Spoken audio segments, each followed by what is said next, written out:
Capítulo 10. Primeira parte. 1848. É só esperar que ele saia e vá para o cômodo nos fundos. Onde está o forno? Então você corre e pega uma, explicou Betsy. Não vai acontecer nada demais, você já terá desaparecido quando ele voltar e der pela falta. Acho que não vou conseguir, reclamou Hope, enquanto olhava para a loja de tortas Slater's Pies, do outro lado da Wine Street. Minha mãe sempre disse que é pecado roubar.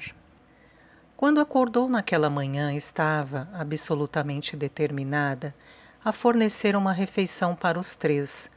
Mas, naquele momento, na rua mais prestigiada de Bristol, a um passo da Slater's Pies, sua coragem tinha desaparecido. Normalmente, às 11 da manhã, a rua estava cheia de cabriolés, carroças e carruagens, com centenas de pessoas ocupando as calçadas. Mas o frio rigoroso deixara a cidade silenciosa por mais de 2 semanas. E como se esperava que nevasse até o fim do dia, poucas pessoas haviam se aventurado a sair. Betsy afirmou que era a oportunidade ideal para Hope aplicar um daqueles golpes de pegar e correr. Pecado é os ricos encherem a barriga enquanto gente como nós morre de fome, afirmou Gussie. Quanto ao Slater, ele nem vai dar pela falta de uma torta no meio de tantas. Havia 3 dias inteiros que não comiam. E todos os caminhos habituais de Gussie e Betsy para obter comida ou dinheiro pareciam estar fechados. O frio inclemente tinha atrasado os navios e as janelas e portas que, em geral, eram deixadas abertas estavam fechadas. Todos os donos de lojas e barracas de alimentos do cais estavam mais vigilantes. Diariamente, quando acordavam, encontravam pingentes de gelo pendurados na janela do quarto. E não havia um pedaço de lenha sequer em lugar algum que pudessem queimar na lareira.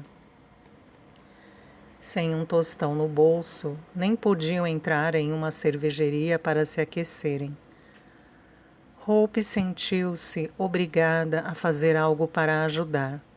Seus amigos lhe haviam proporcionado comida e um teto durante 2 meses, e embora até certo ponto ela tivesse contribuído ajudando-os a catar restos, não lhe parecia certo aceitar parte da comida roubada por eles sem se arriscar. Tanto Gussie quanto Betsy estavam andrajosos demais para tentar entrar no Slater, que atendia pessoas finas. Mas Hope ainda tinha certa aparência refinada e podia passar por uma criada indo buscar a encomenda da patroa. Você não precisa fazer isso se não quiser, disse Betsy, parecendo preocupada, além de encolhida de frio. Podemos pensar em outra coisa. Se um deles tivesse insistido ou a menosprezado por ser tão escrupulosa, Hope talvez tivesse recuado. Mas eles haviam se tornado sua nova família e eram as pessoas mais gentis e generosas que já conhecera. Os dentes de Betsy estavam batendo.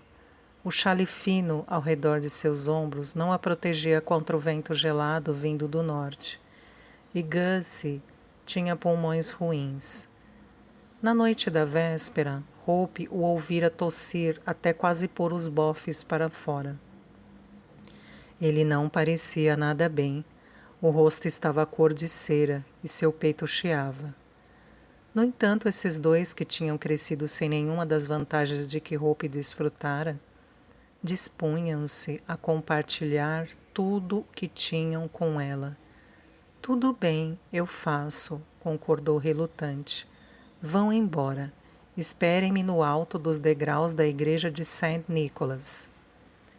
Por um instante, ambos a encararam em silêncio, suas fisionomias lembrando muito a maneira como Nell costumava olhar para ela. quando não estava convencida de que pudesse realmente cuidar, sozinha, de alguma coisa. Então, Betsy deu-lhe um tapa no ombro e sorriu. Seja corajosa e rápida. Não corra quando conseguir pegar alguma coisa. Só vai chamar atenção. Mas, se alguém a perseguir, saia em disparada, entrando e saindo das vielas. Gussie limitou-se a dar um sorrisinho fraco, mas o jeito nervoso como remexia com o cachecol indicava que não estava de todo satisfeito em ver Hope se juntar às fileiras dos criminosos.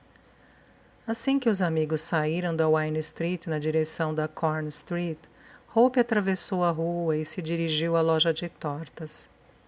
O Slater's Pies era inigualável, não só por causa da fachada verde escura e dourada e os esplêndidos balcões de mogno, mas porque tinha a reputação de fazer as melhores tortas do oeste da Inglaterra. Bastava olhar a vitrine para a boca salivar. Tortas recheadas de carne de caça, de frango, carne de boi ou de porco, organizadas em cima de toalhas xadrez verde e branco, a massa acastanhada reluzindo sob as luzes de gás. Hope sempre parava para olhá-las quando passava. Adorava a limpeza da loja e os cheiros deliciosos, e admirava o robusto Sr. Slater com seu impecável jaleco branco e chapéu alto engomado. O rosto dele brilhava tanto quanto sua pastelaria, e suas mãos eram grandes como 2 presuntos. Porém, ele embrulhava suas tortas em papel branco e as colocava nas cestas de suas clientes com a delicadeza de uma mulher. As tortas que ela e seus amigos normalmente comiam eram pequenas e tinham apenas uma pequena porção de carne nelas, e a massa era insípida e encharcada, tão distantes das de Slater quanto Lamb Lane era de Briargate. As tortas de Slater, de 10 a 12 centímetros de altura, eram recheadas com carne de alta qualidade e pinceladas com ovos batidos, feitas para famílias grandes de 10 ou 12 pessoas. Hope tinha visto a velha cozinheira em Briargate fazer tortas semelhantes para festas e ceias comemorativas da colheita, geralmente servidas frias com molho picante feito com pimenta, frutas e ervas. Entretanto, o que Hope mais queria naquele momento era uma das tortas quentes de carne de porco. Ficara acordada na noite anterior, imaginando comer uma, e até quase sentiu o gosto da massa amanteigada, seus dentes se afundando naquela carne suculosa e saborosa.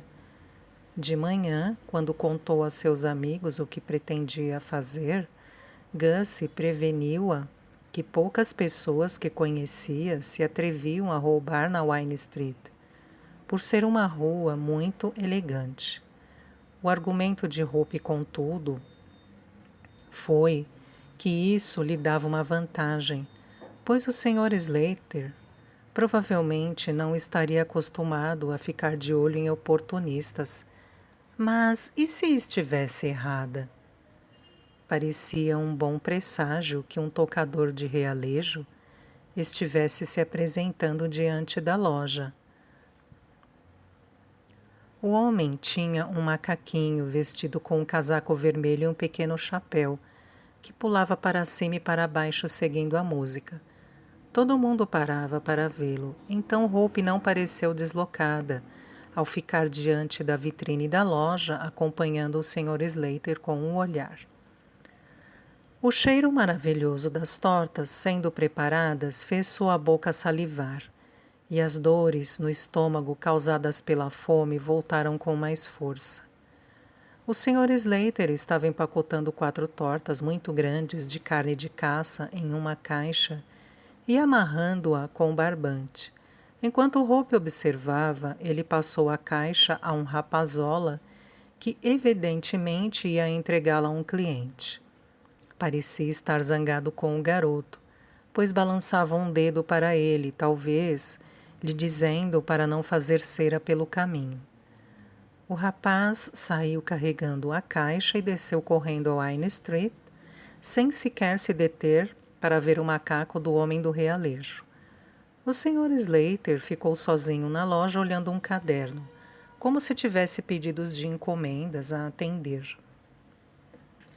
Havia 5 grandes tortas de carne de porco na extremidade do balcão, ainda fumegando do forno.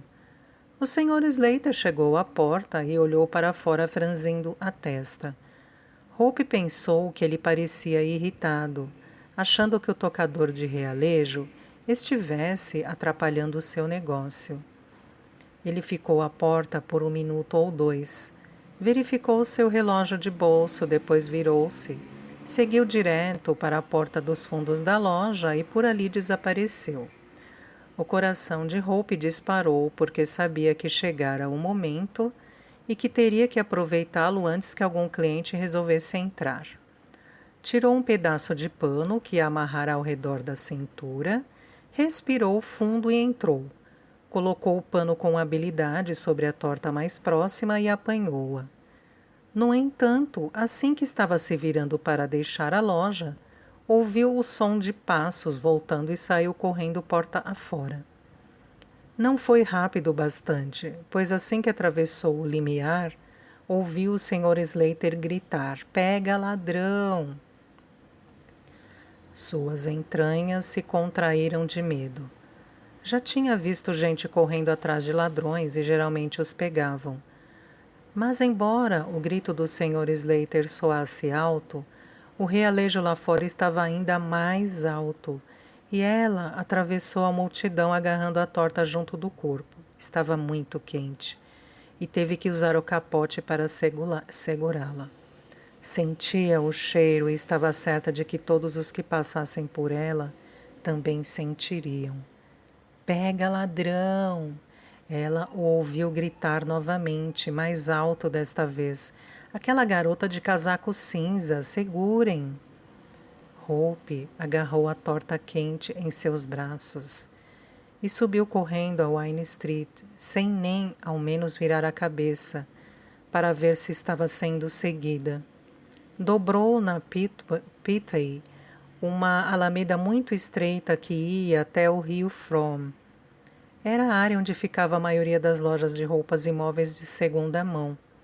E os clientes que as frequentavam eram um tipo não muito inclinado a querer ajudar a apanhar um ladrão. Atrás dela, contudo, ouviu o som de botas ferradas contra os paralelepípedos.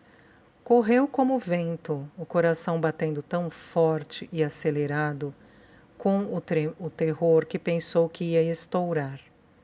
Sabia que estava perigosamente perto da Bridewell, onde poderia muito bem haver vários policiais fazendo rondas. Mas, lembrando-se do que Betsy dissera, entrou pelas vielas e continuou correndo. Nos 2 meses em que estava com Gussie e Betsy, tinha ido 3 vezes à galeria pública do Tribunal de Justiça para ver alguém que eles conheciam ser julgado. Um amigo fora condenado a 5 anos de trabalho forçado, apenas por roubar algumas velas. Quase todas as vezes que iam a Grapes, ouviam falar de alguém que fora publicamente açoitado por furto. Até crianças de 8 ou 9 anos podiam ser mandadas para a prisão. Hope não imaginava que fosse se acostumar com a imundície, a miséria e a dureza da vida em Lamb Lane, mas de alguma forma acabara se acostumando.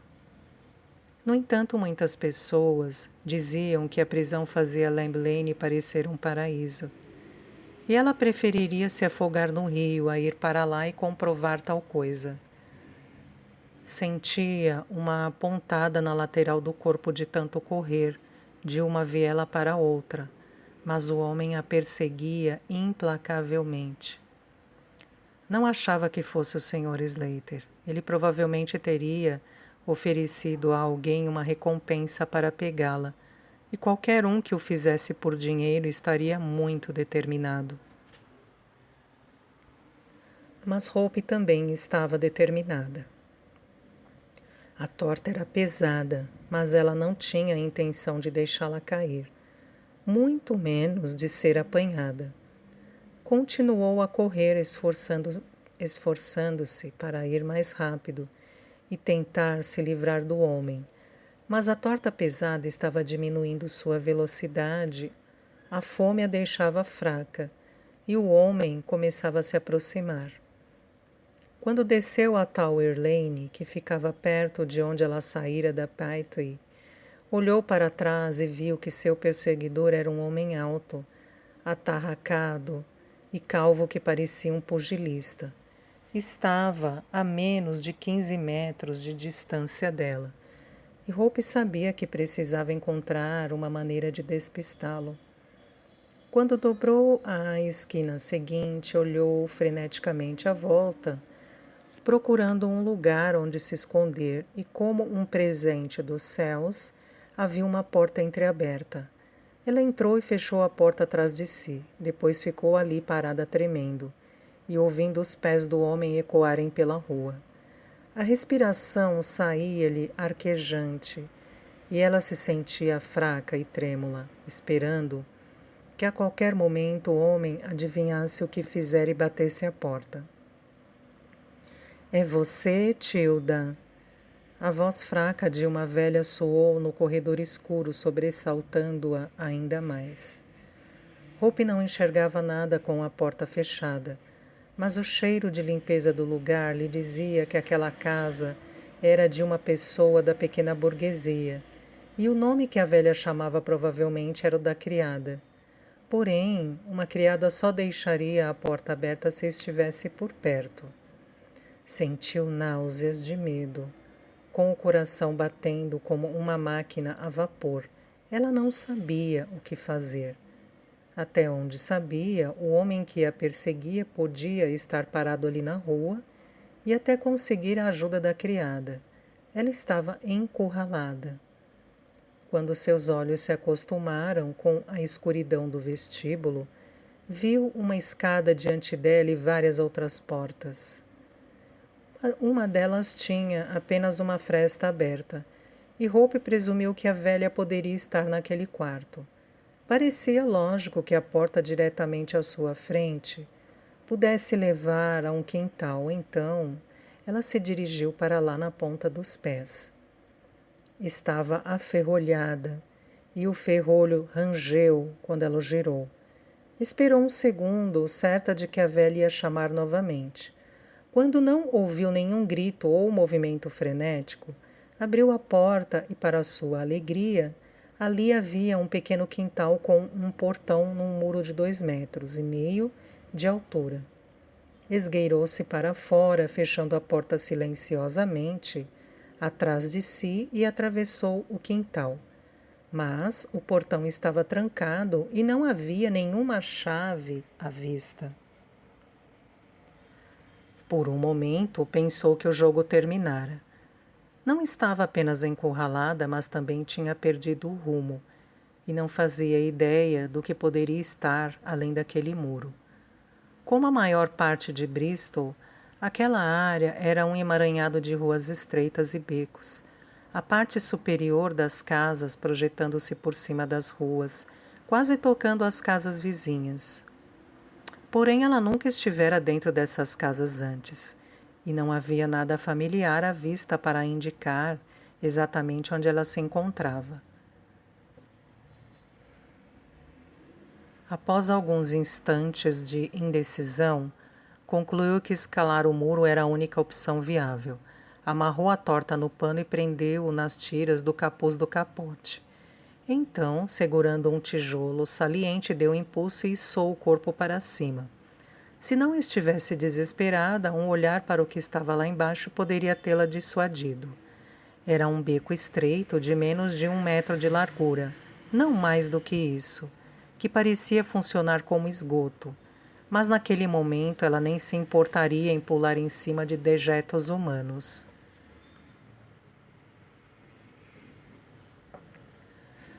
Quando por fim chegou à escadaria da igreja de St. Nicholas, Dava para notar pela rigidez da postura de Gussie e Betsy que estavam certos de que ela tinha sido apanhada.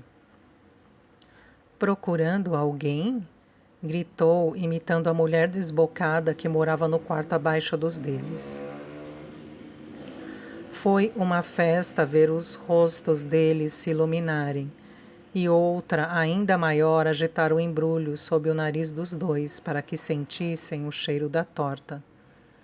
"Achamos que você estava enrascada de vez", disse Betsy sem fôlego. "Ficamos tão preocupados. Acabei de falar para o Gus que não devíamos ter deixado você ir fazer isso." Entraram sem dar na vista na igreja de Saint Nicholas e lá, no mesmo banco para onde haviam levado Hope quando a socorreram no seu primeiro dia em Bristol, Gussie cortou a torta com um canivete. Nada jamais tivera um gosto tão bom, e eles se empanturraram, nem sequer tentando falar.